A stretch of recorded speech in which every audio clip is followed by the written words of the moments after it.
na condição de embaixador, Deus manda te dizer: meu filho, eu estou atento ao que estás passando. Bem sei que sentes incapaz, cercado de limitações. Não pode resolver sozinhos os problemas teus.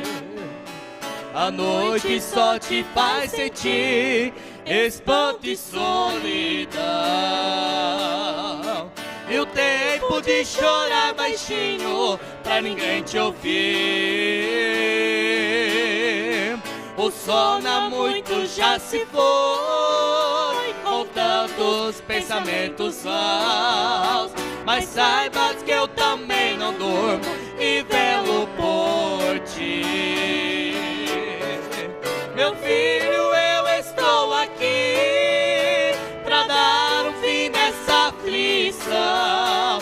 Eu acho o meio do impossível pra te consolar. Não tem limite o meu poder, eu movo o céu em teu favor. Mas hoje, em lugar de choro, vou te ouvir cantar.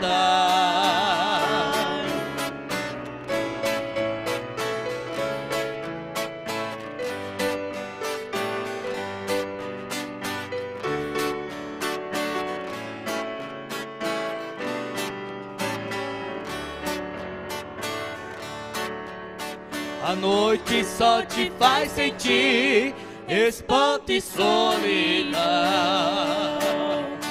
e o tempo de chorar baixinho pra ninguém te ouvir. O sono há muito já se foi, com tantos pensamentos maus. Mas saibas que eu também não durmo e velo por ti. Meu filho, eu estou aqui pra dar um fim nessa aflição. Eu acho o meio do impossível pra te consolar. Não tem limite o meu poder, eu movo o céu em teu favor. Mas hoje, em lugar de choro, vou te ouvir cantar. Meu filho, eu estou aqui pra dar um fim nessa aflição. Eu acho o meio do impossível pra te consolar. Não tem limite o meu poder, eu movo o céu em teu favor. Mas hoje, em lugar de choro, vou te ouvir cantar.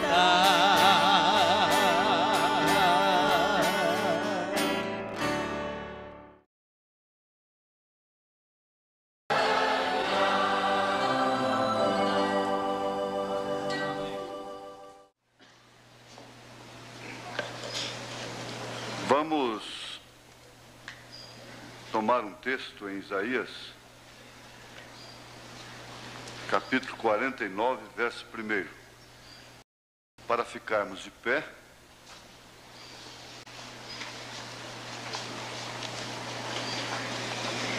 agora eu quero dizer uma coisa para os irmãos.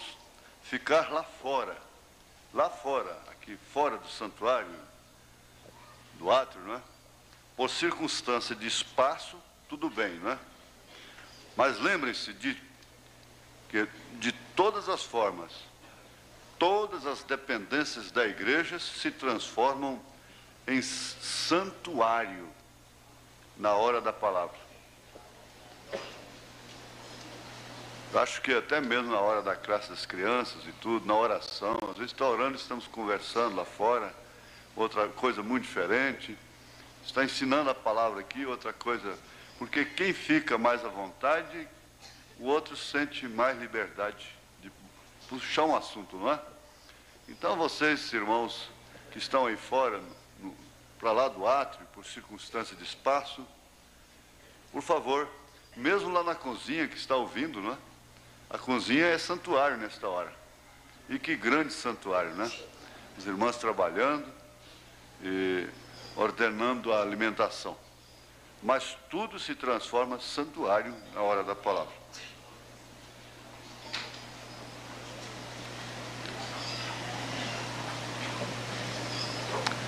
Ouvi-me, filhas, escutai vós, povos de longe. O Senhor me chamou desde o ventre, desde as entranhas de minha mãe, fez menção do meu nome. Senhor Deus, nós estamos com uma maratona de ensinamentos, de bênçãos. Nós sabemos que o Senhor não teria que corrigir, dizer para Paulo não prostituir, não fumar, não beber. Às vezes o Senhor tinha que dizer para ele não ir visitar uma congregação. Era a única coisa que o Senhor tinha que proibi-lo em determinadas circunstâncias. Às vezes era de fazer o bem e não o mal. Esse mal que ele disse que sempre o acompanhava. Por viver, conhecer na carne, esta carne cuja inclinação é inimizade contra o Senhor. E nós estamos aqui na mesma condição. Na mesma condição no sentido da carne, mas nunca na mesma condição no espírito. Porque o profeta disse que ninguém pode igualar a Paulo. Ele sacrificou tudo, todos os seus direitos, até mesmo de levar uma esposa consigo como Cefas. E tudo foi sacrificado. Mas uma coisa nós queremos agradecer unanimemente, é que o seu ensinamento chegou a nós. Exatamente como ele ensinou. E esse foi o consolo do irmão Branham naquela visão. Ele disse, eu ensinei exatamente o que Paulo ensinou. E Paulo disse, eu ensinei a vocês o que o Senhor me ensinou. Eu recebi do Senhor o que também vos transmito. E nós, essa confiança nós podemos ter. Graças a Deus. Glória a Jesus.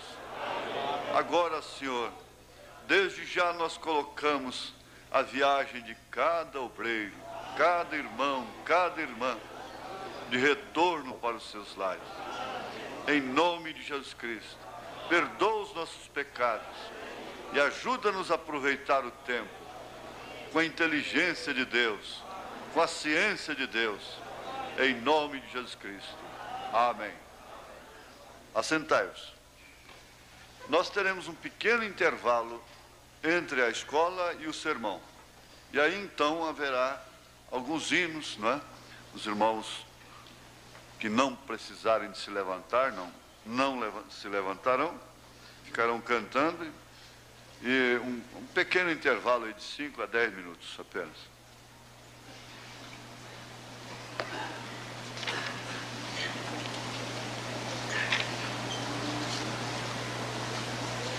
A tensão é muito grande. Vocês têm que entender que por mais que você pratique, por mais que você exercite, isso é uma coisa que nunca a gente se acostuma.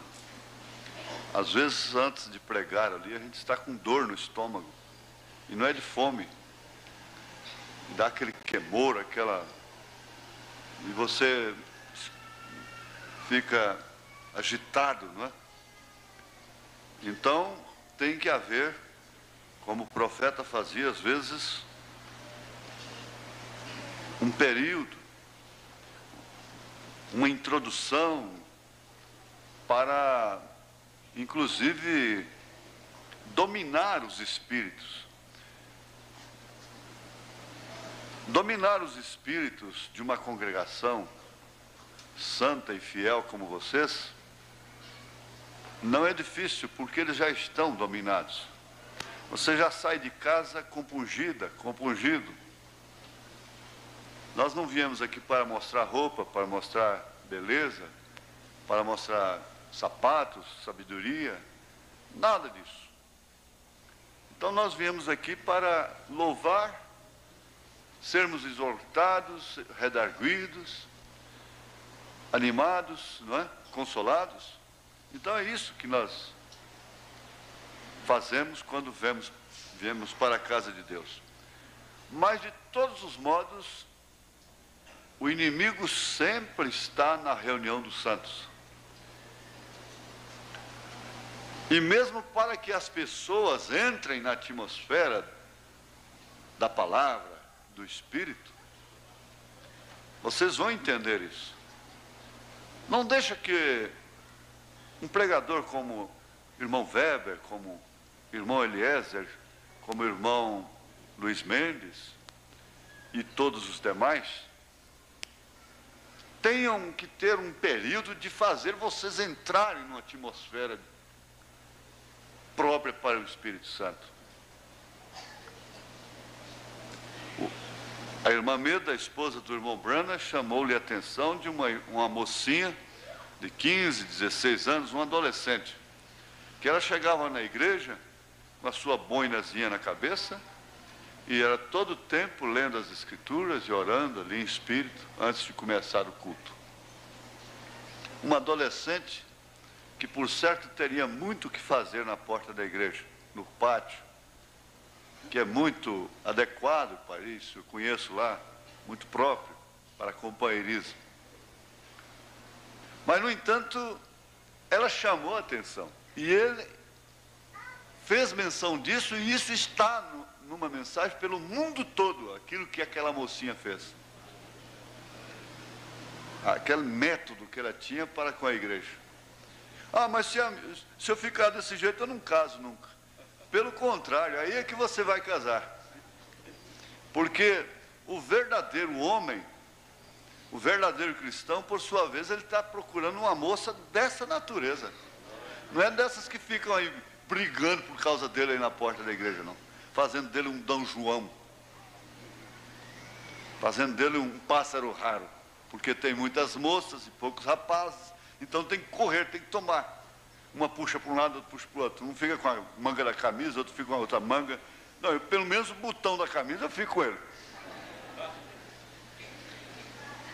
Quer dizer, um rapaz maduro, experimentado, que pensa como aquele rapaz lá de Chicago, não comparando mal, me perdoem, ele vai procurar, você sabe, não é? Agora você não vai manufaturar isso não, que você vai, não é? Não manufature. Peça a Deus, conscientize disto, do espírito do culto. Isso é bom para você em todos os aspectos. Bem como os rapazes também. Você pensa que a moça mesmo revelada, ela está engraçada com seu cabelinho de galã? Às vezes o pai dela, ela tem fotografia do pai, o pai era um galã quando casou, hoje é um careca. O pai tinha dentes perfeitos, hoje tem dentadura artificial, né? Postiça. Ela sabe muito bem disso. E ela não está a fim de escolher galanteio, não é? Aparência, cabelinho na testa e coisa assim, não é? Não, ela não está a fim disso. Vocês encontram pessoas de fronteiras na fronteira. Mas eu já ensinei, o ovo tem três coisas, tem a casca, tem a clara e tem a gema. Mas o que seria da gema se não fosse a casca, não é?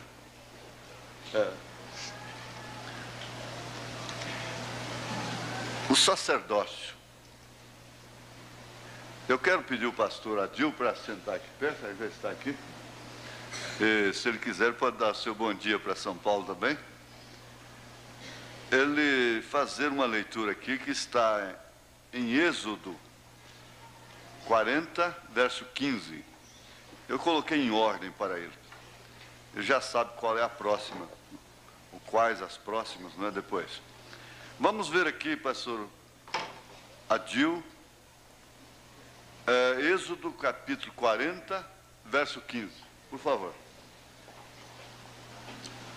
E os ungirás como ungiste a seu pai, para que me administrem o sacerdócio, e a sua unção lhes será por sacerdócio perpétuo nas suas gerações.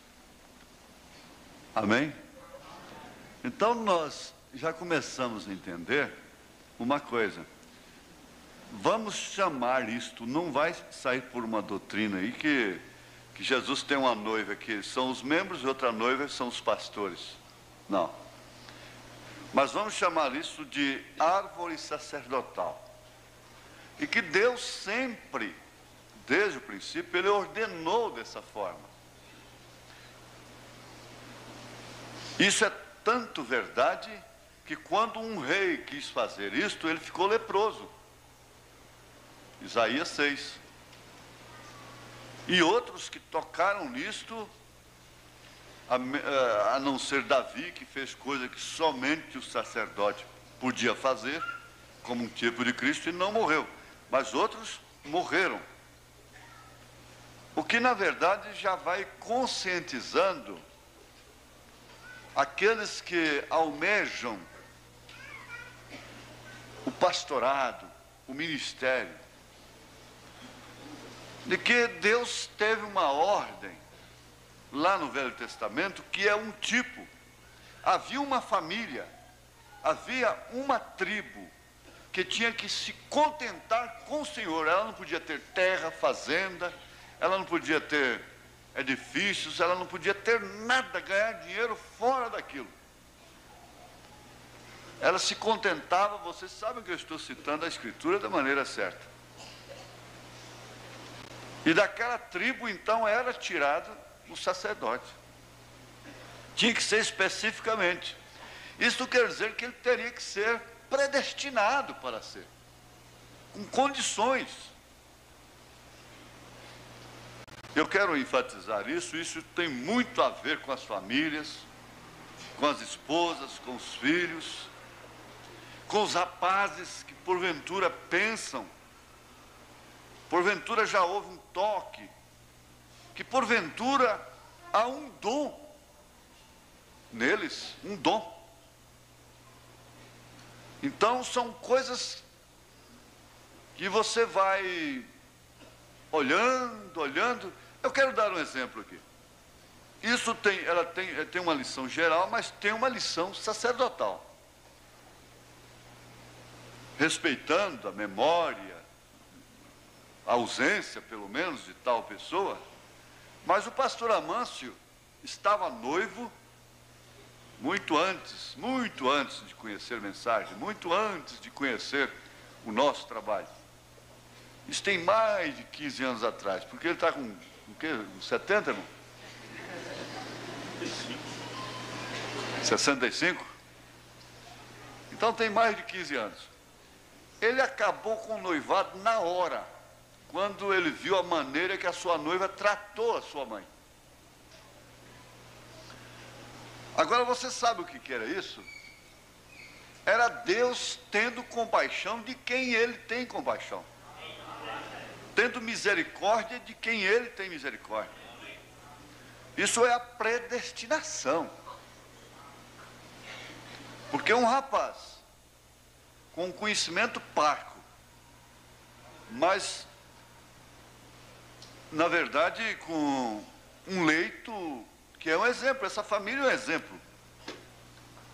É uma família distinta, é uma família de cor, mas não, tem que tirar o mas. É uma família de um lugar especial no coração de cada um de nós aqui. Vocês sabem disso. Toda a família. Então a gente vê aí a predestinação. E ele, mais tarde, ficaria viúvo. Mas Deus lhe daria uma outra esposa que é o papel carbono da primeira. Não é verdade, pastor? Acho que está lá no Japão essa hora. Ah, está ali. Não é verdade? Agora, isso aí nos é respondido, por isso que eu falo, tem que haver critério. Quando nós fazemos determinadas escolhas, nós refletimos um mau caráter. Tanto a mulher como o homem. Nós refletimos uma personalidade deformada. Porque Deus dá sinais. E um pequeno sinal, quando o homem está orando, a moça está orando, é tudo.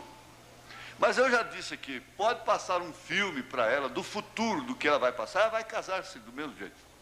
Eu quero dizer aqui, moças, o casamento misto pior que está havendo, se você casa com um moço que não é crente, é uma coisa maligna. Esteja certo de Deus, parágrafos 6 e 7. É uma coisa maligna que você vai fazer. Aquele casamento misto. E 2 Coríntios capítulo 6. Desde o Velho Testamento. Agora, se você casa, está bem, você comete essa coisa maligna. Aquele rapaz pode até um dia se converter. Tudo bem. Mas se você casa com um rapaz que está metido com pastores que não são desse companheirismo, metido em doutrinas perversas, que vivem difamando, porque há muitos pastores que estragam membros, dando-lhes companheirismo que um sacerdote não deveria dar. E daqui a pouco esse membro está tirando oferta, mandando para ele, tirando dízimo, mandando para ele, e essa coisa toda. Você não deve ter nenhuma amizade mais forte do que aquela que você tem com sua esposa, com seu marido. Você não deve ter nenhuma amizade mais forte, nenhuma confiança, nenhum melhor tratamento mais forte do que aquele que você tem com seu pastor. E para muitos, melhor fora que eles nunca tivessem um relacionamento pessoal com o pastor, uma amizade particular, para muitos. Você que casa com um moço que não está enquadrado nesse espírito, que você está fazendo uma coisa super maligna, não é maligna não. E tem uma coisa, não vai ter jeito não, porque o descrente um dia pode se converter, mas esses marcados por essas doutrinas de grupos da mensagem, que o irmão Brana mesmo disse, que são piores do que as denominações, esses nunca se converterão. Mas tudo isso envolve, em relação ao homem, a predestinação, o caráter, o critério, a personalidade. Então, às vezes, a gente diz, você pode ouvir uma pessoa dizer, isso foi falta de caráter. Ele está se referindo quando ele fez a sua escolha, quando ela fez a sua escolha. Isso não quer dizer que ele não tenha caráter, que ela não tenha caráter. Mas aquela escolha faltou o caráter. E o sacerdote, voltando agora para dentro do assunto, o sacerdote tem uma unção perpétua. Foi o que ele falou. Quando essa unção vem, quando este homem estava realmente na árvore sacerdotal, não há nenhum mal que possa impedir aquele ministério. Nada impede, nada pode barrá-lo. Quando Deus vê a hora certa, que ele não pode prosseguir, ele quebra o pescoço dele. Ele mata como matou Moisés. Ele recolhe. Mas um deputado federal tem imunidade. Pode carregar arma, pode fazer isso, pode fazer aquilo. Um senador tem imunidade. Não pode ser preso. Espera aí. Um sacerdote tem imunidade. O que é que ele vai fazer com esta arma na mão? O que é que ele vai fazer com esse ofício? Está bem, isso é individual, nós vamos chegar lá. Vamos pensar aqui em Isaías capítulo 1, verso 1 e também o verso 5. Faz favor. Você lê o primeiro e depois... Isaías 49? 49. Ouve-me, ilhas, e escutai vós, povos de longe. O Senhor me chamou desde o ventre, desde as entranhas de minha mãe, fez menção do meu nome. Agora veja o versículo 5. E agora diz o Senhor, que me formou desde o ventre para seu servo, que lhe torne a trazer Jacó, mas Israel não se deixou ajuntar. Contudo, aos olhos do Senhor serei glorificado, e o meu Deus será a minha força. Amém.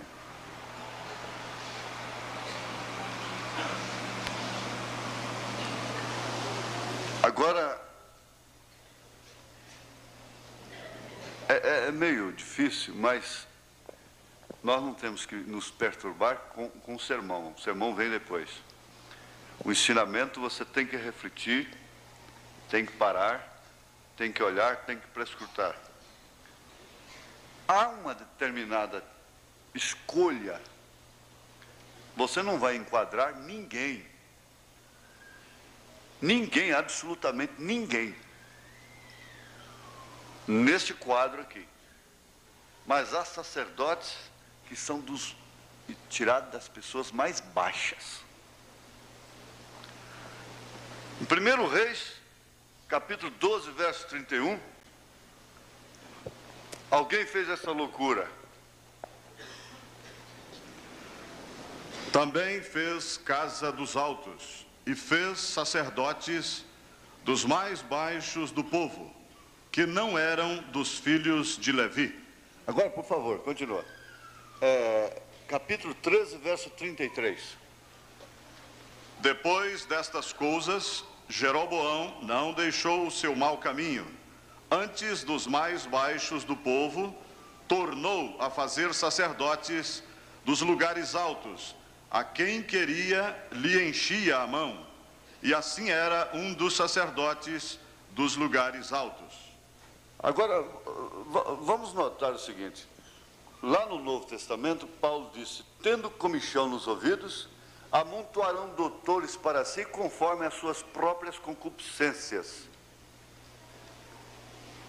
Exatamente a coisa corre em paralelo, em linha. Por quê? O sacerdote, você entende que o sacerdote é aquele que tem o sacerdócio. Você não pode ferir a um homem que tem o sacerdócio sem prejudicar o seu sacerdócio, sem prejudicar o seu ministério. E a responsabilidade dele é tanta, porque ele é quem leva a arca. Veja em Josué 3, verso 8. Veja. Tu, pois, ordenarás aos sacerdotes que levam a arca do concerto, dizendo, quando vierdes até a borda das águas do Jordão, parareis no Jordão.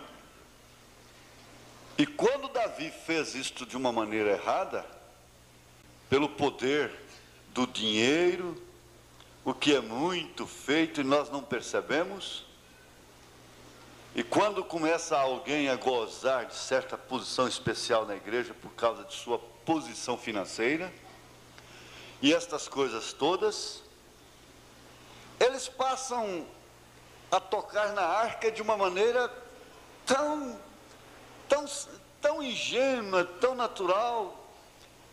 E você hoje, eu tenho encontrado, reunido com anciãos de igreja, e encontrado assim, que o pastor está nas mãos deles. Então um levanta e diz, eu não aceito, o outro diz, eu não aceito, o outro diz, eu aceito, o outro diz, eu não aceito. Então eu vejo ali, tudo na mão do homem. Que risco, que dificuldade. Nós falamos sobre a Dalila ciência, não é? A Dalila ciência. E às vezes, a Dalila é a própria esposa, é quem mais rouba força. A Dalila são os filhos. A Dalila são as circunstâncias que vão enredando aos poucos. Agora, quem é que leva a arca? É o sacerdote. O que tem dentro da arca? Então, lembrando bem, Deus tinha nos seus lombos essa árvore sacerdotal. Ele tinha nos seus lombos essa árvore sacerdotal. Agora, eu quero perguntar uma coisa. Existia, dentro dos tipos, nos símbolos, sacrifício pelos erros do sacerdote? Está escrito que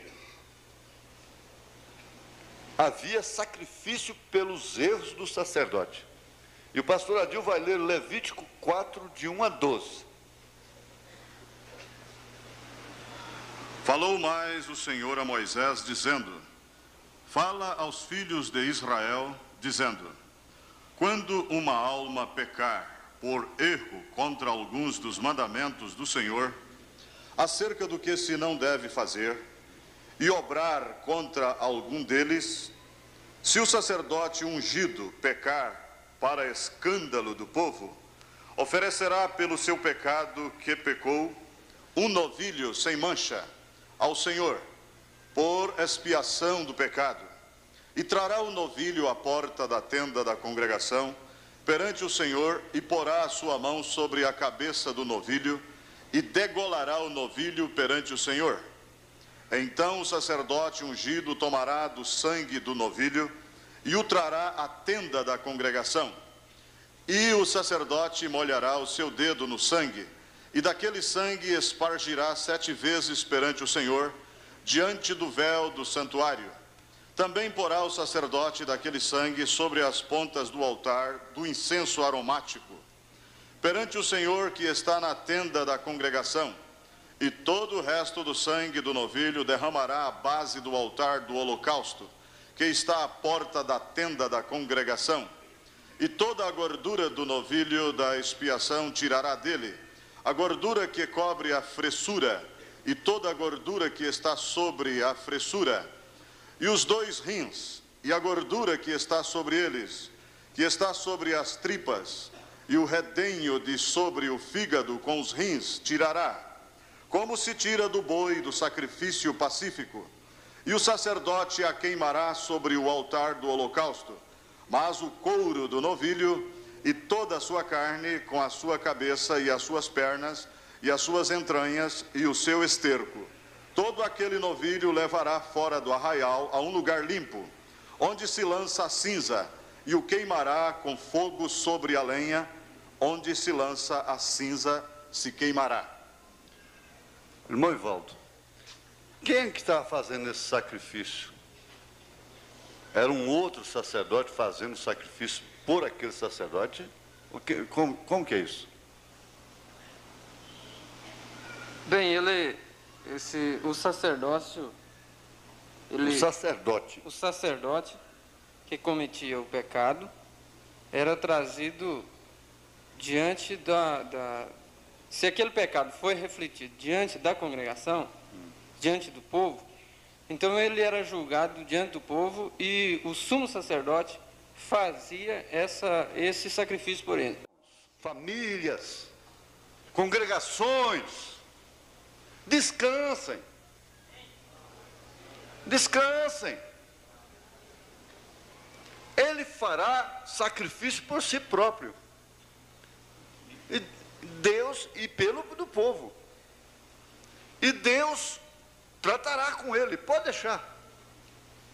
Agora, aqui, veja aqui, eles violavam o sábado e ficavam sem culpa.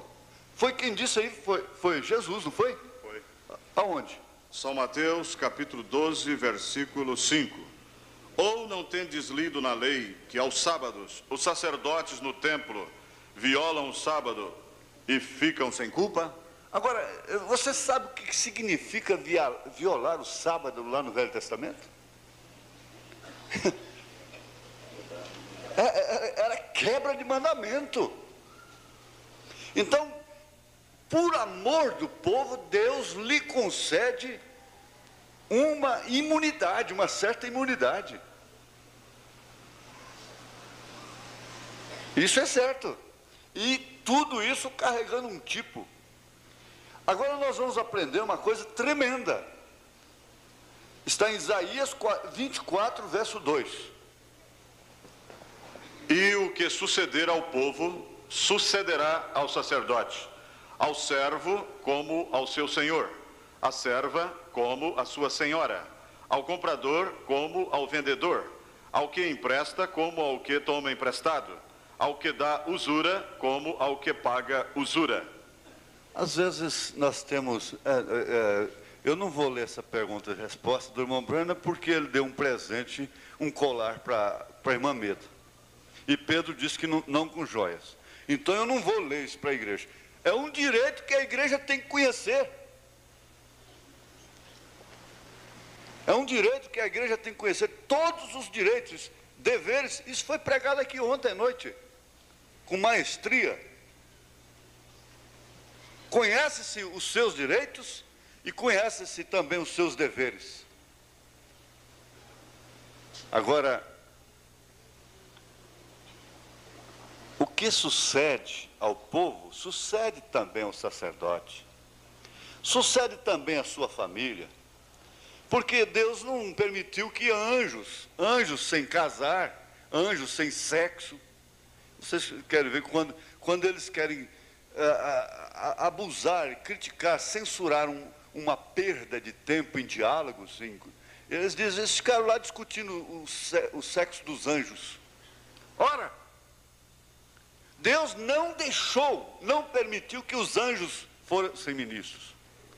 Porque eles não tinham esposa para cortar cabelo, eles não tinham esposa para pintar as unhas, eles não tinham filhos para ser homossexual, eles não tinham filhos para roubar, ser maconheiro, eles não tinham filho para nada disso.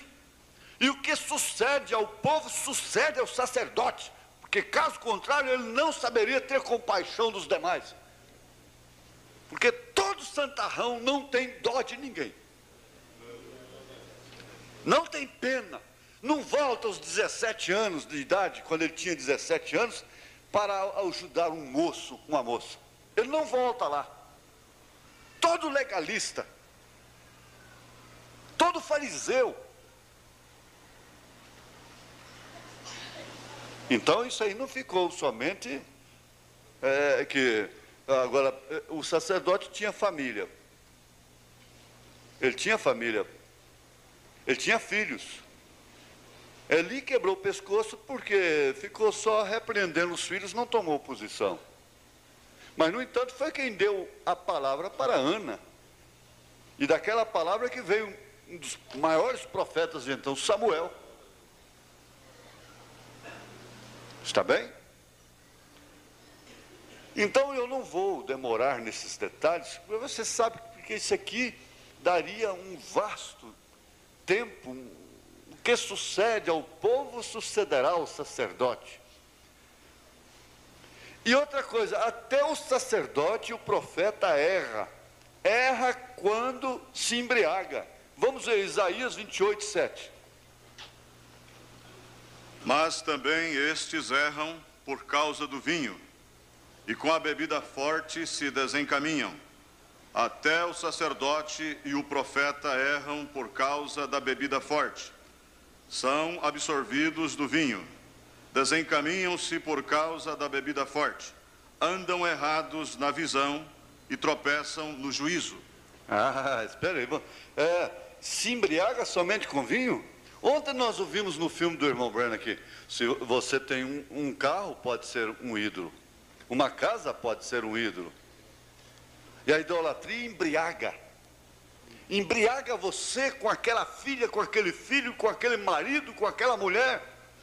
Você tem que lembrar que primeiro é Deus e segundo que é a família, terceiro é você. Isso não é só para o homem, não. A mulher tem que saber que primeiro é Deus para ela, segundo é o marido dela. Aqui na terra, o marido dela é o primeiro, humanamente falando. E se embriagam tanto com a ciência, se embriagam tanto com as coisas terrenas, que por fim não sabem aplicar a justiça. Agem por conveniência, começam a sonegar, começam a transgredir daqui, dacolá, agindo por conveniências. E daqui a pouco está todo enredado, todo embaraçado. Como está o povo? O povo está embaraçado. O povo está vivendo a recessão. O povo está crucificado. Todos os dois ladrões estão crucificados. Agora, vejamos aí Lucas 21:34. O que Jesus recomenda? E olhai por vós, não aconteça que os vossos corações se carreguem de glutonaria, de embriaguez, comendo demais, de embriaguez e dos cuidados da vida, e venha sobre vós de improviso aquele dia. E você sabe que há na Bíblia Sagrada, em Apocalipse, é um cálice. Quando se fala em cálice, lembra-se de vinho. O cálice da fornicação. Isso traz o adultério espiritual. Nós não temos tempo, mas vai lá para casamento e divórcio, parece o parágrafo 201, o irmão Branham mostrando adultério espiritual, doutrinas falsas. Se embriagam, pois não tem jeito. A pessoa que você pode errar, se você adultera fisicamente, é um pecado que tem perdão. Se você mente, você rouba, se você faz tudo isso, tem perdão. Mas se você entrar para uma doutrina falsa, depois de iluminado, depois de ter luz que você tem, não tem retorno. Não tem retorno. Isso embriaga, isso tira o sentido, tira a justiça. Blasfema, chamam a igreja de chiqueiro, chamam a igreja de porca, chamam a igreja de denominação, chamam o ministro de papa, difama de todos os jeitos, blasfema. E se for o Espírito Santo que está ali, está chamando o Espírito Santo de porco? Melhor que vocês fariam era nunca ir nessas fronteiras das difamações. Eu já andei por boa parte do mundo, e uma coisa eu entendi claramente,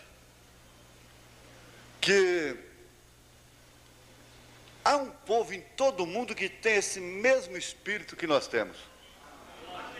E eu conheci outros, encontrei esses problemas lá, e todos que creem de uma maneira diferente, eles são difamadores.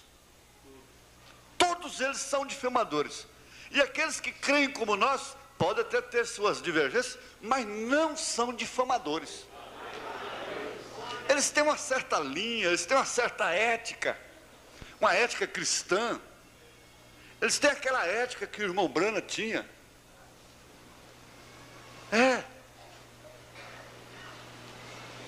Você vê que coragem tiveram de dizer a respeito de um homem que Deus fez e perdeu a forma, segundo as palavras do irmão Branham. Jogou tudo por cima daquele homem de bom. E o irmão Branham sabia o que o irmão Neville ia sofrer, ia passar. Eu vi o irmão Neville na cadeira de rodas. E uma pessoa, com todo respeito, eu faço menção disto, falou para mim: irmão Neville está na cadeira de rodas porque não crê na ressurreição do irmão Branham.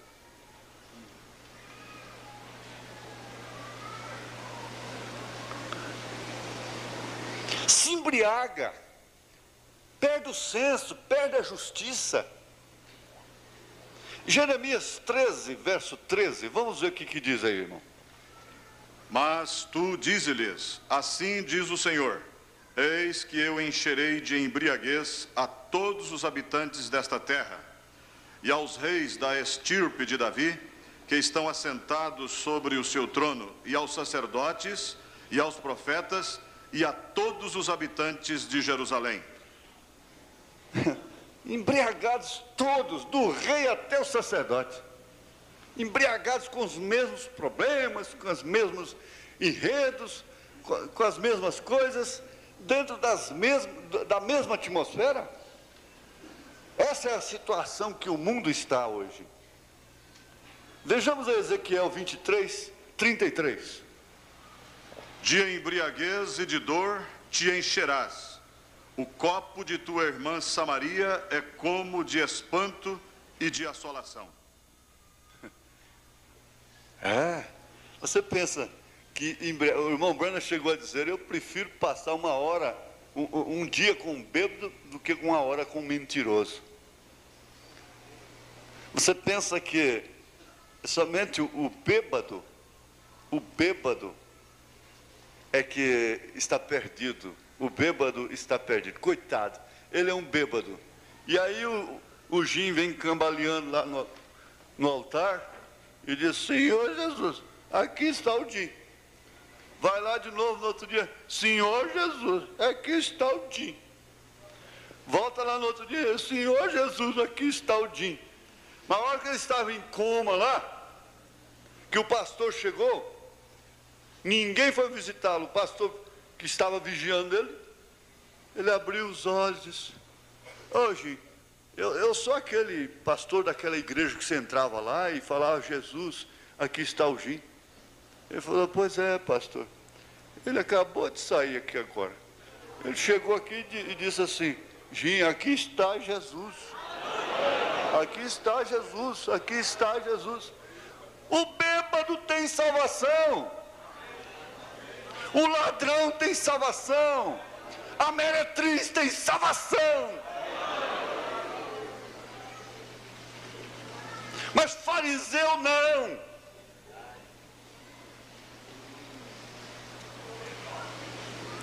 Fariseu não. Eu fico pensando, o que seria de nós? Veja só, se não fosse o pecado de Davi, na Bíblia não tinha um Salmo 51. Não tinha um Salmo 51. Irmão Sid Jacques disse lá na Alemanha: ai de nós se não fosse a carta de Coríntios.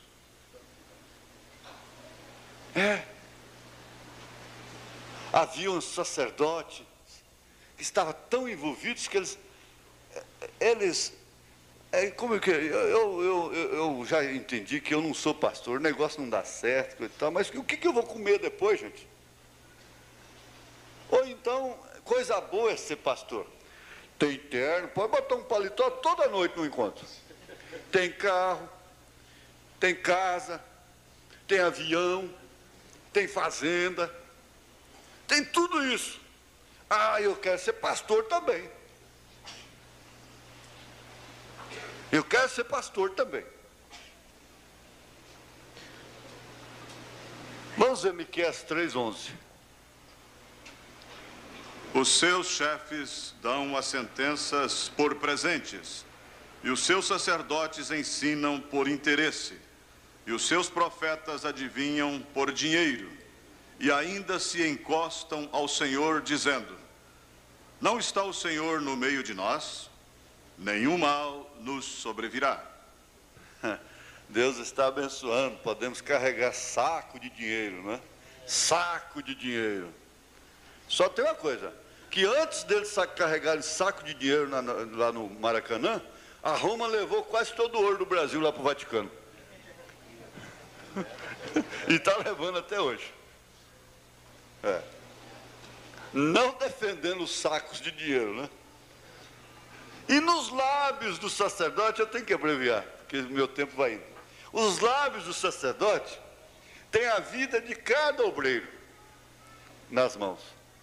Nos lábios do sacerdote tem a vida de cada pessoa. nos lábios do sacerdote tem a vida, tem a estupidez, a ignorância, tem tudo isso, não é? Mas vamos ver em Malaquias 2:7. Malaquias 2:7. Porque os lábios do sacerdote guardarão a ciência, e da sua boca buscarão a lei, porque ele é o anjo do Senhor dos exércitos. Então é aí que tem a coisa. Pregar aqui é pregador. O sacerdócio está lá na hora difícil. O sacerdócio está na hora difícil. Na ciência para ensinar, para ajudar. Na ciência para botar fim ao alvoroço. Você sabe que o irmão Branham não fazia alvoroço com notícia nenhuma. Mas quem disse foi ele. Ele disse, se Deus se tirar a mão de misericórdia de mim, eu entro por um caminho muito pior que ele. Agora fica parecendo que estamos em defesa de alguma coisa. Não! Nós estamos em defesa do povo. Oferece por si mesmo e pelo povo.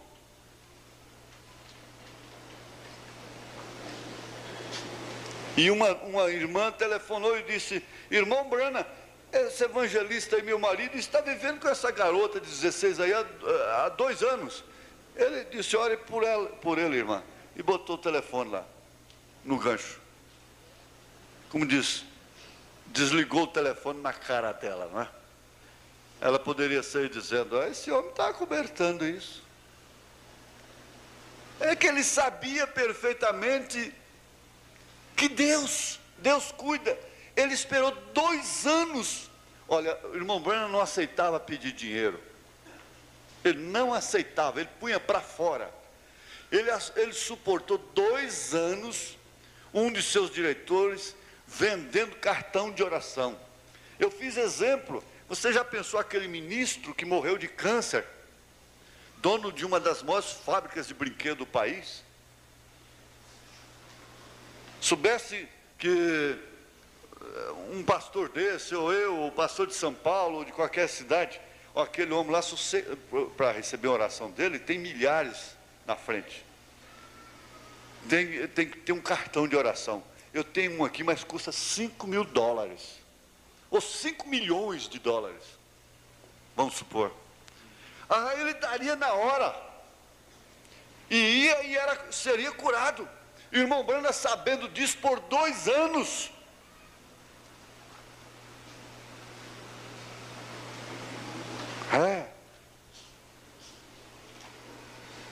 Essa parte aqui fere sentimentos, mas com todo respeito, vamos entrar nela. Me pega aqui, por favor. O parágrafo 185. 185. Aí envolve a predestinação, aí envolve muitas coisas. Faz favor, leia. O sacerdote, o pastor, não pode casar-se com moça que já foi tocada por outro homem. Nenhum pastor pode casar-se com uma viúva. Você sabia disto? Vocês querem ler isto? Está bem? Você procura em Levíticos, capítulo 21, verso 7, Ezequiel 44, verso 22, e isto irá mostrar-lhes que os pastores não podiam casar com uma mulher que tinha sido tocada por homem. E isto é um tipo da noiva virgem de Jesus Cristo, porque eles lidavam com o fogo de Deus, os sacerdotes, os filhos de Arão. Não temos tempo para ler tudo disto e sair lá. Obrigado, irmão. Agora, você vê,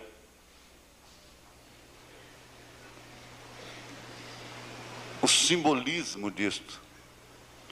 Lá no fim de Casamento e Divórcio, o irmão Branham disse, fiquem como foram chamados. Eu sei de um irmão, obreiro, que era pastor, quando o irmão Branham pregou isso aqui. Ele é meu amigo. E ele parou de pregar assim que ouviu esta mensagem. Porque ele tinha se casado com mulher divorciada.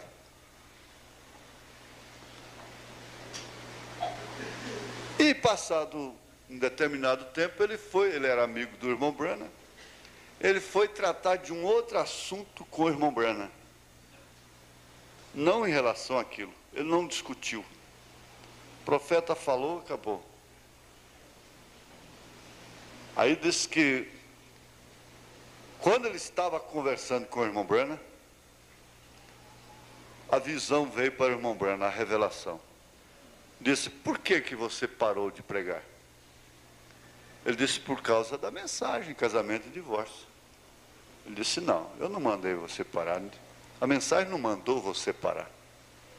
A mensagem falou para você não fazer isto mais. Não faça isto. Não faça isto. Isso aí tem uma diferença muito grande. Não faça isto mais.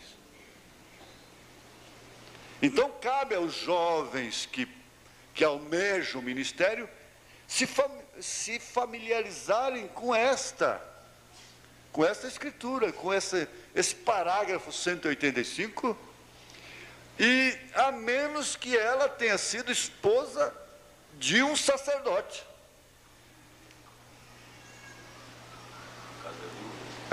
No caso né, que ela era viúva do sacerdote, então o sacerdote podia casar com uma viúva que fosse viúva do sacerdote, que tinha sido esposa do sacerdote.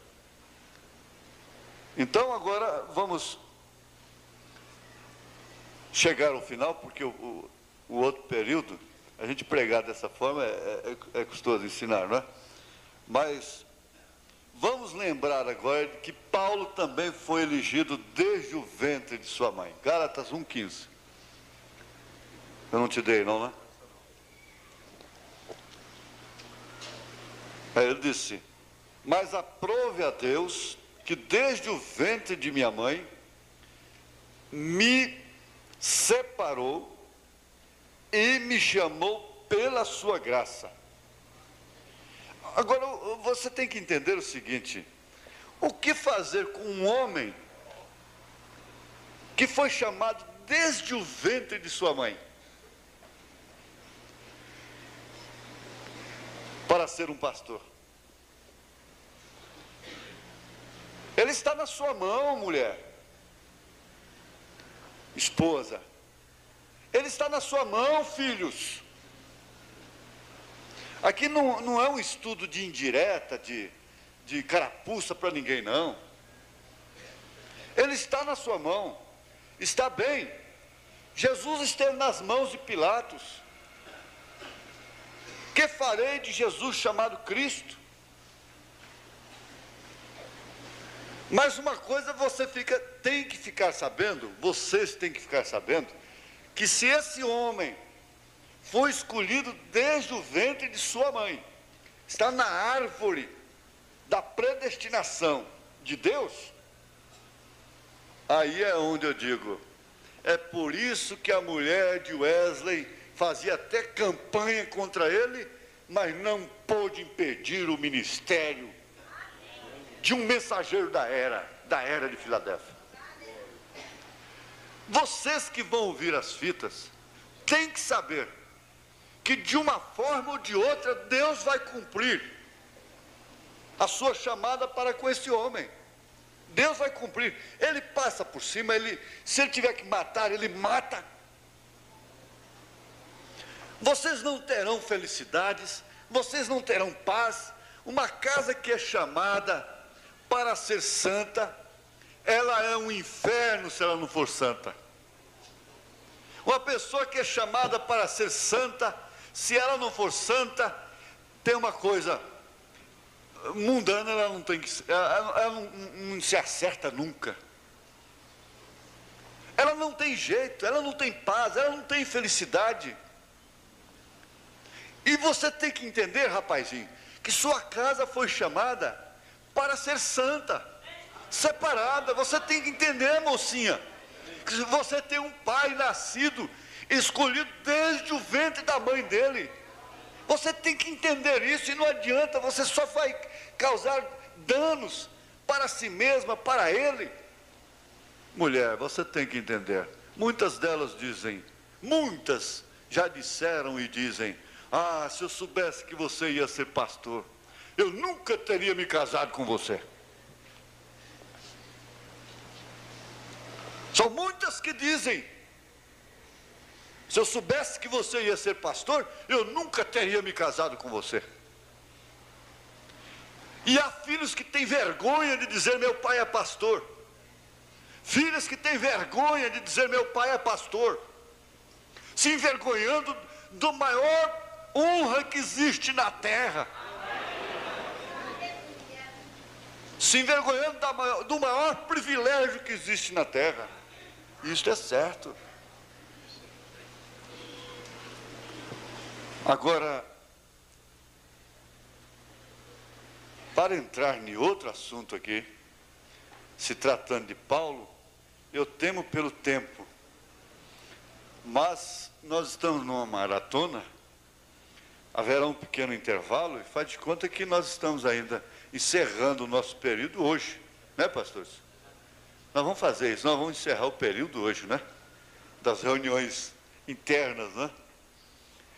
Esse Paulo, irmãos, carece um pouco, porque ele escreveu aos Romanos.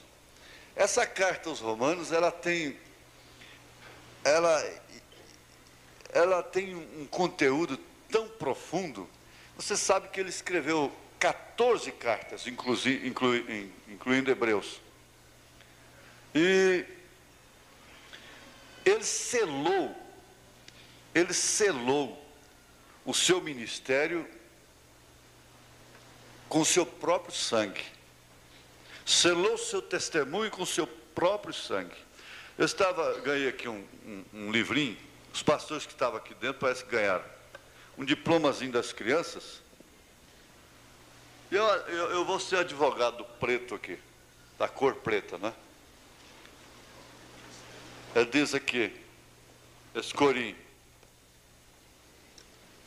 ele diz aqui, significado das cores: preto, pecado; vermelho, sangue de Jesus; branco, pureza; amarelo, ruas de ouro.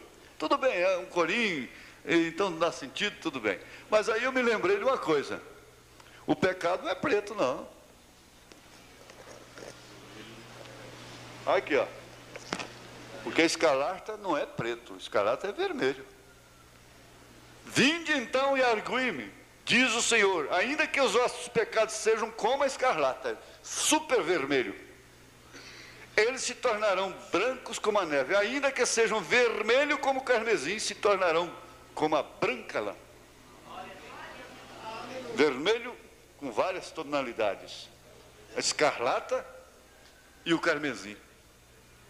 Ainda que sejam vermelhos. Mas está bem o corinho, né? Tudo bem, isso não tem nada a ver uma coisa com outra. E Paulo selou o seu testemunho com o seu próprio sangue. A tradição diz que ele foi decapitado em Roma e seu corpo enterrado nas catacumbas. Aliás, Pedro nunca foi em Roma. Paulo é que foi lá. Porque Pedro foi para a circuncisão e Paulo para a incircuncisão. E um padre escreveu assim, que o machado brilhava antes, o machado brilhava com o brilho do sol, né? O reflexo do sol, antes de ser ofuscado com o sangue do santo. Amputaram o seu pescoço com um machado. Mas nós vamos aprender alguma coisa aqui. O valor de uma boa notícia depende da fonte quem a deu. Você sabe que o valor de uma boa notícia, porque Paulo fez do seu ministério um motivo de boas novas. E o valor da notícia depende muito de quem está dando essa notícia. Você sabe que tem os noticeiros, né? Os boateiros. A bolsa de valor, o governo tem esse problema. Os boateiros derrubação, levantação, os boateiros, né? Agora, Paulo não era um boateiro. Ele teve, de fato, em si, um ministério predestinado, que chegou a ser selado com o seu próprio sangue. Ele disse: quanto a mim, já estou sendo oferecido como o quê? Como sacrifício de libação, não é? O tempo da minha partida se aproxima, pelejei uma boa peleja, acabei a carreira, guardei a fé. Desde já está preparada uma coroa que o Senhor justo juiz me dará naquele dia, mas não somente a mim, mas também aos que amarem a sua vinda. Então, nessas notícias, nessas boas novas, nós encontramos que elas contêm tudo. Nós temos, você tem que entender o seguinte, que quando vem uma doutrina corretiva, ela é uma boa nova. A boa nova não é só aquela que cura o câncer, não é só aquela que mostra as ruas de ouro, não é só aquela que mostra os céus, as bodas do Cordeiro. Para que estas venham a se cumprir, serem alcançadas, é necessário que aquelas, as corretivas, as sacrificiais, sejam aceitas também como boas novas. E agora, quem é que está encarregado de entregar essas boas novas? Você não entende. O pastor não tem que se pôr aqui todo o tempo no púlpito em sua própria defesa. O irmão Branham deu esse exemplo, ele chegou a dizer: esse tabernáculo está precisando de uma matança, começando o púlpito até lá na portaria. Ele disse: não importa o quanto esta palavra me ofenda, porque eu mesmo estou todo enredado. Ele tinha problemas de família. Um irmão o procurou para dizer: irmão Branham, eu preciso falar com você. O irmão Branham já sabia o que era. Ele disse: eu não posso te atender. Ele disse: mas é problema de sua família. Ele disse: eu não vou te atender. Se eu parar para te ouvir, eu só vou caindo. Eu estava predestinado para... Isso estava predestinado para mim desde antes da fundação do mundo.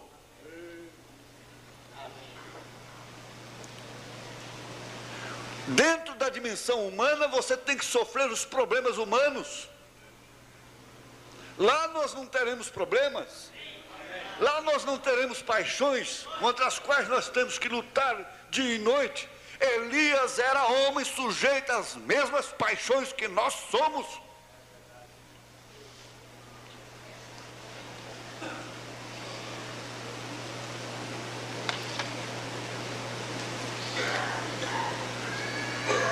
O sacerdócio te dá consciência de pecado, te mostra o padrão que Deus estabeleceu para nós.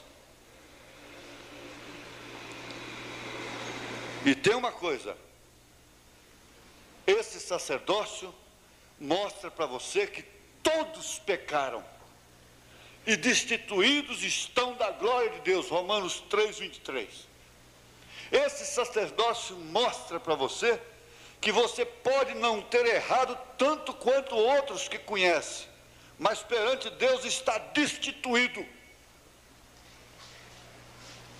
Esse sacerdócio mostra que somos todos pecadores, porque nascemos numa raça decaída. Somos todos filhos de Adão, mas não só nascemos em pecado, também nós mesmos pecamos, porque todos pecaram. Lembre-se, pecamos porque somos pecadores. Romanos 7. Esta é a nossa natureza. Uma ameixeira produz ameixas porque é ameixeira. O fruto é resultado da sua natureza. O pecado é o fruto de um coração pecaminoso. E enganoso é o coração mais do que todas as coisas, disse Jeremias em capítulo 17, verso 9. E o irmão Branham disse: eu também sou culpado, não disto que esse casal está fazendo. Eu não faço esse tipo de cena, eu não vou no motel, eu não uso isso, eu não uso aquilo, eu não faço isto. Eu não sou culpado disto, mas culpado no mínimo, culpado no máximo. Portanto, qual sacerdote que se põe diante do povo sem culpa?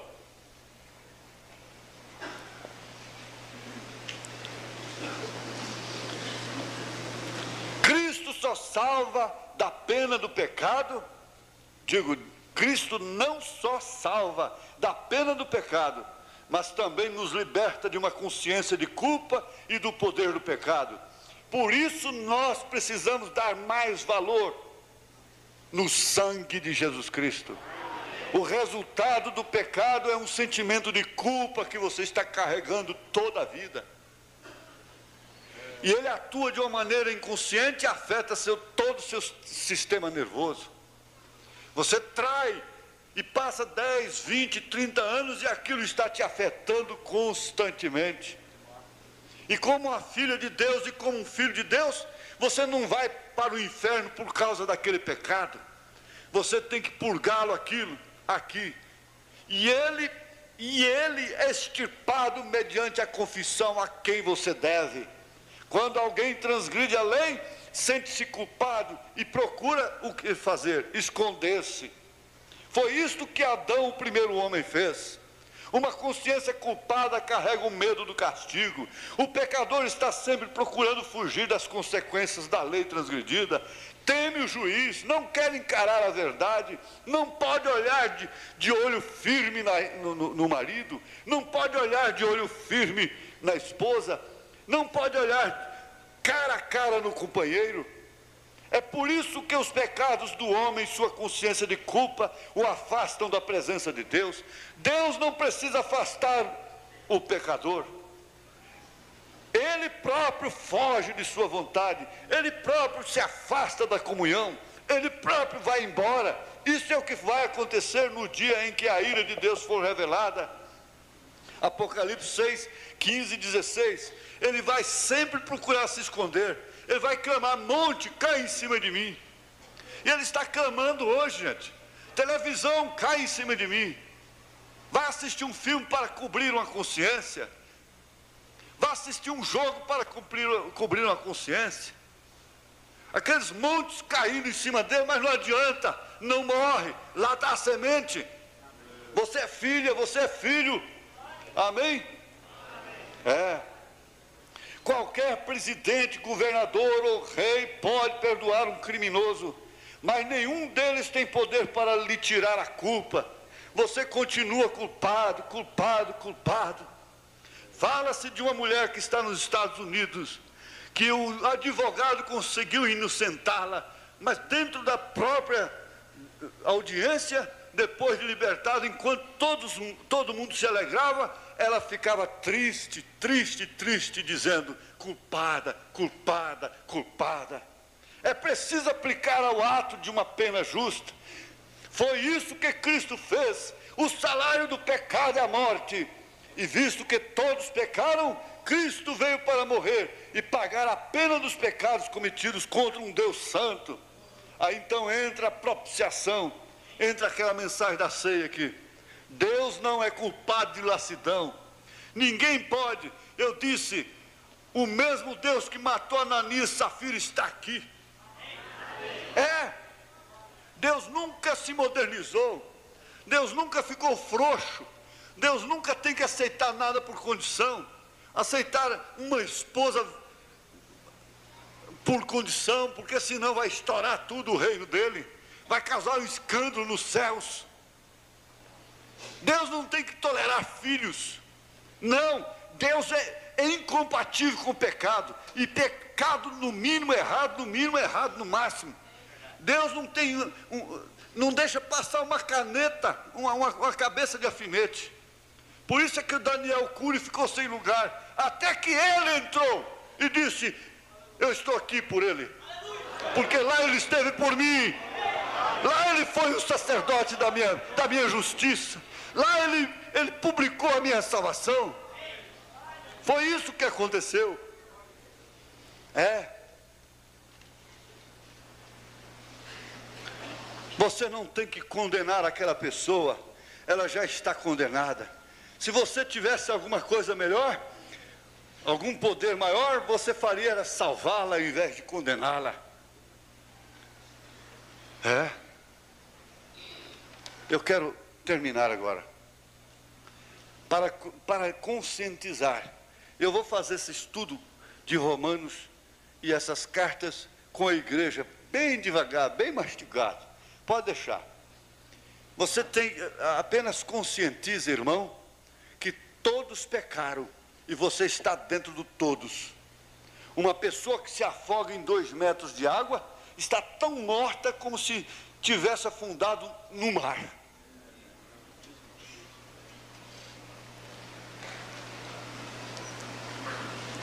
Esse tempo aqui em Aruanã, foi um pai e um filho com uma carreta enorme, uma Scania. E o rapaz pulou no Rio Vermelho, estava morrendo afogado. Mas acontece que tinha muitos nadadores lá, e o pai ia pular, ele falou, eu não sei nadar, mas eu pulo, eu morro com meu filho. Mas alguém pulou e salvou. Eles pegaram a carreta e vieram para a Britânia. E lá tem um córregozinho, mas um córregozinho que é a milésima parte do Rio Vermelho. Milésima. E ele parou lá antes da ponte e foram tomar banho. Num poço, acharam os 2 mortos lá dentro desse poço. Um agarrado no outro, morrer afogado no poço. E morrer, tanto faz morrer afogado. Olha, essa é a conscientização que o sacerdócio mostra para a igreja. Irmã, não tenha orgulho, não condene a ninguém. Cuida-te de ti mesma, cuida-te de ti mesmo. Você não morre num clube, num cabaré, mas morre dentro de um copo d'água. Morre na maledicência, morre no orgulho, morre no farisaísmo, morre no rego. Às vezes um cai no mar e não morre, outros caem num riozinho, num poço e morre. Jonas caiu no mar e não morreu. Jonas caiu no mar e não morreu. Outros caem num riozinho e morrem.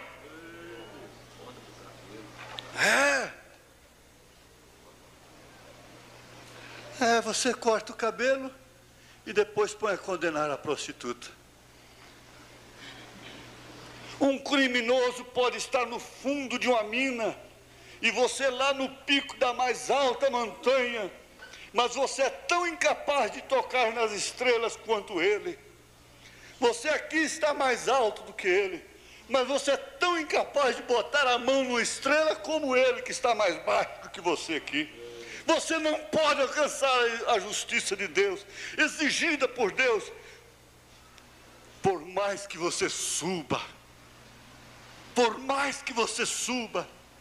Por isso que haverá um batismo coletivo. Eu vou fechar isso aqui e parar. Por isso que haverá um batismo coletivo.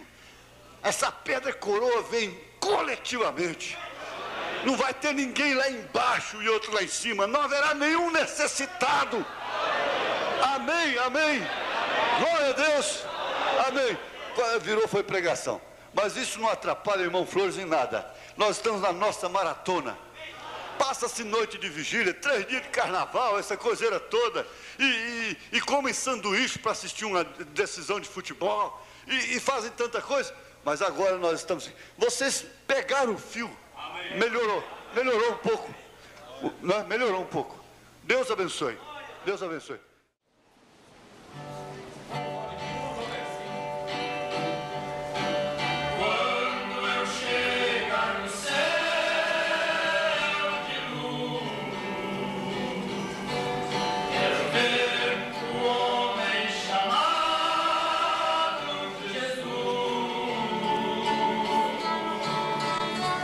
Aquele que deu vista aos cegos e os leprosos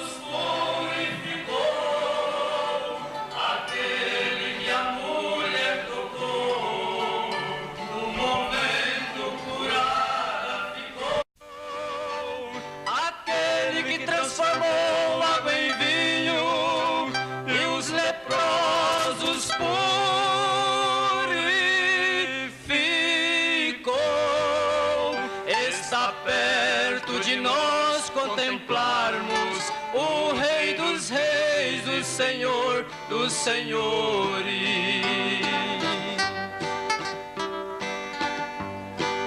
Quando enxergar o clarão da cidade,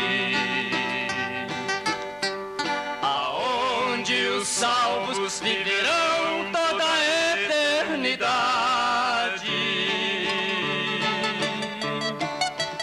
cantaremos um coro celeste, a mais linda e sublime canção, com milhares de anjos de brancos, com trombetas em suas mãos. Glória a Deus e aleluia darei pelos séculos e séculos. Além, louvarei o Filho de Deus para todos sempre. Amém.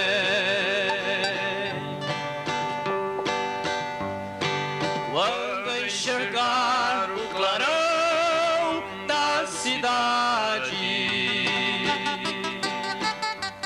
aonde os salvos viverão toda a eternidade,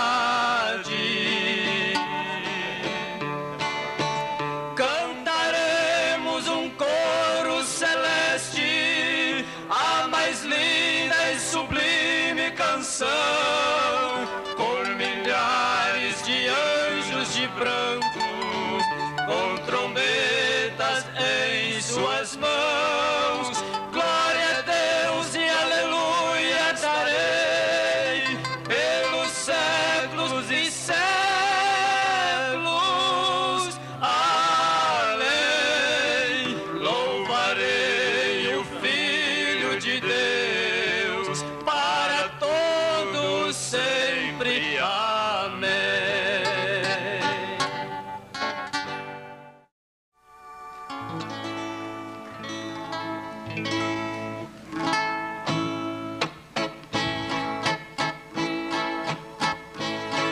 Palavras verdadeiras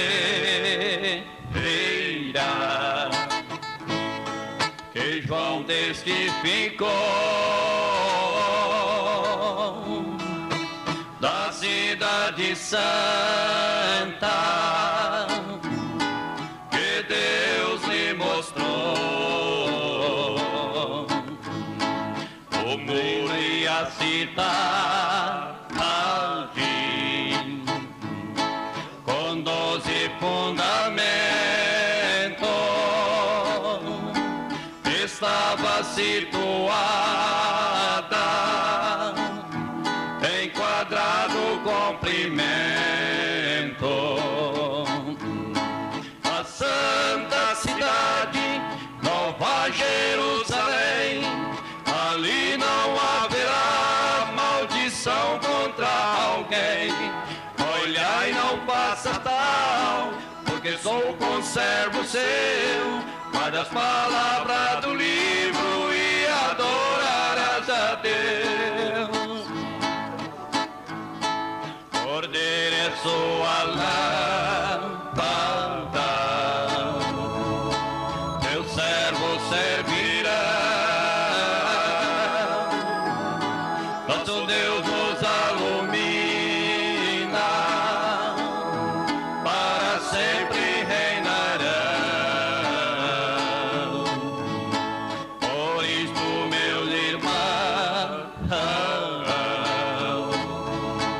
olha e não faças tal,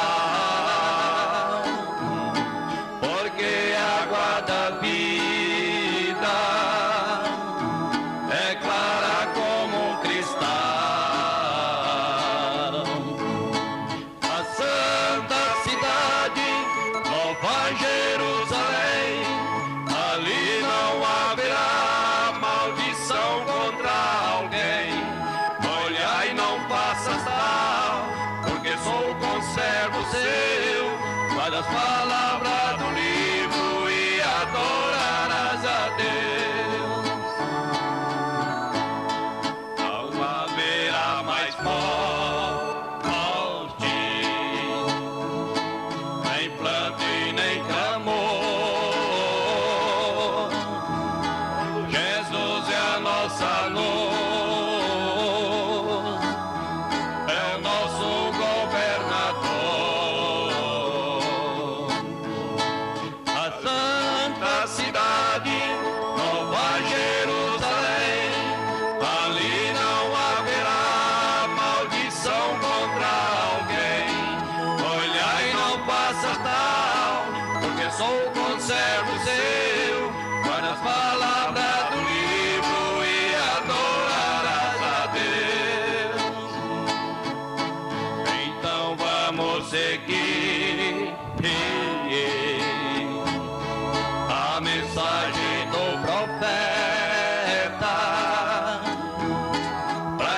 conservo seu, guarda a palavra do livro e adorarás a Deus.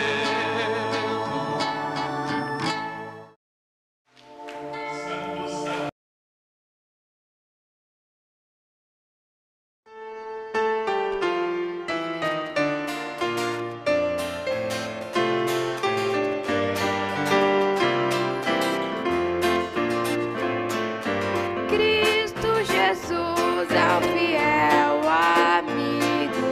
Ele só,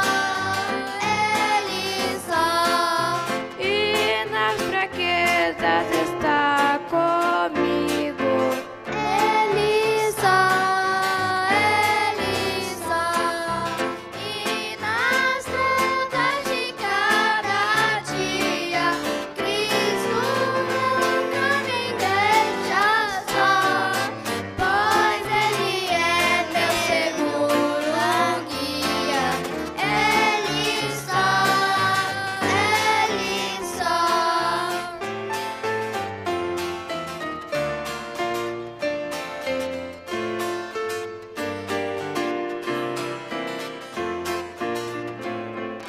Não há amigo mais nobre e digno. Não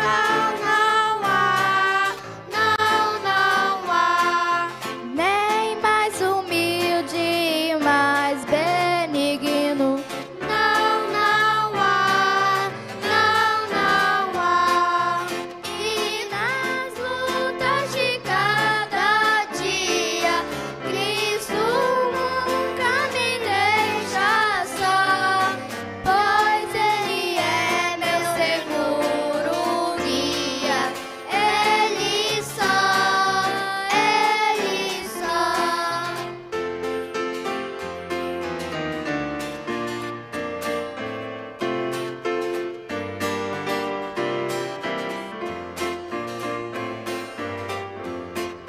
Ao pecador perdoará nela. Ele só, E pelo seu santo sempre vela. Ele só, e nas lutas de cada dia, Cristo nunca me deixa só, pois Ele é meu seguro guia. Ele só.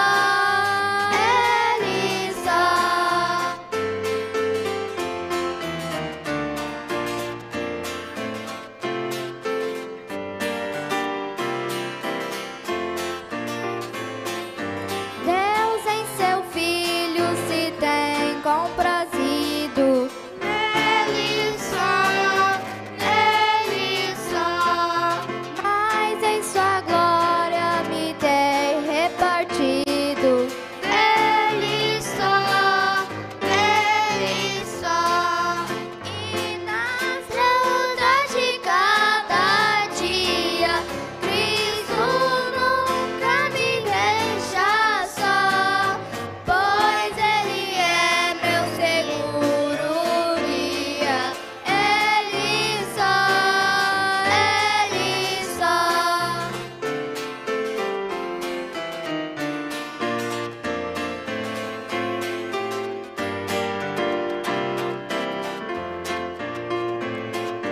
Nele nós temos